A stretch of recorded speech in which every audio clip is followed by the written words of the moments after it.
স্কুলৰ লগত কোলাবৰেট কৰি পেলাই আমাৰ যিটো স্কুল আছে সুফি চুলতান আহমেদ একাডেমি তাৰ লগত কোলাবৰেট কৰি পেলাই আমি এটা ফাউণ্ডেশ্যন ফৰ্ম কৰিছোঁ যিটোৰ নাম হ'ল জেটি ফাউণ্ডেশ্যন। তো সেইটোৰ আণ্ডাৰত আমি গেৰুৱাটি মানে গেৰুৱা গাঁও পৰে জেগাটো, এনেই মানুহে শ্লেংলি চাৰিওটিন আলি ফিল্ড বুলি কয়। তো তাতে আমি এক ফুটবল প্ৰতিযোগিতা আয়োজন কৰিব বিচাৰিছোঁ আৰু খেলটো হ'ব 7 তাৰিখৰ পৰা 12 তাৰিখলৈকে আৰু ফাইনেল ফৰ্ম ফিল আপৰ ডেট হ'ব 5 অক্টোবৰ।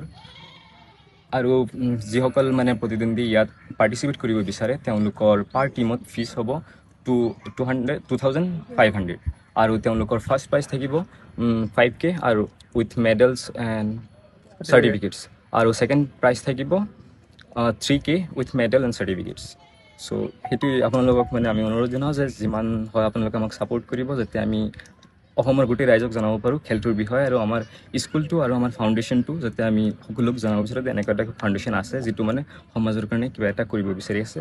তো আমি সমূহ ৰাইজৰ পৰা আমি তেওঁলোকৰ আন্তৰিক শুভেচ্ছা আৰু ছাপোৰ্ট আশা কৰিছোঁ। আপোনালোকৰ লগত যোগাযোগ কৰিবলৈ যোগাযোগ নম্বৰ দিয়ক।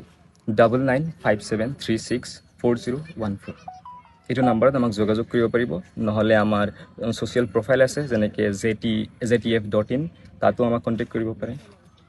কোনখন খেলৰ স্থান ক'লে? এইটো এনেই জেগাটোৰ নাম হ'ল গেৰুৱাটি বা তেতুলিতল বুলি কয়, তেতুলিতল ৰিজাৰ্ভ বা ফিল্ড বুলি চিনি পায় মানে, গেৰুৱা গাঁও পৰে জেগাটো। কি ট্ৰফি থাকিব?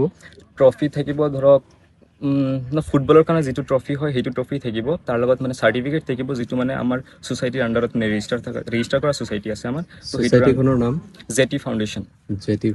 Jetty foundation. তো সেইটোৰ আণ্ডাৰতে মানে আমি চাৰ্টিফিকেটখন দিম, আৰু তাৰ লগত আমাৰ স্কুল কোলাবৰেট থাকিব।